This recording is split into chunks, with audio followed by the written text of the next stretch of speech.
Ang aking asawa po ay isang seaman. Talagang nire-require po sila ng kanilang medical examination taon-taon.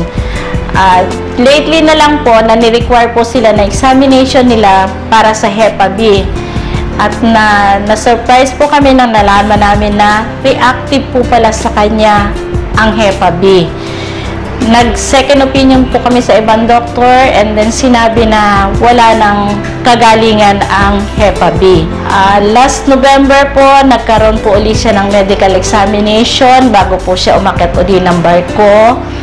And then sa amin pong pagtataka, bakit po kami pabalik-balik na pinababalik ng doktor at 3 beses po ulit siyang kinuna ng dugo. At nang tinanong namin po ang doktor kung bakit, sinabi po sa amin na non-reactive na yung kanyang Hepa B.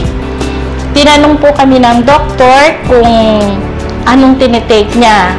At sinabi po namin na complete plus yung white light para po sa liver. And then lately po yung ating C24/7.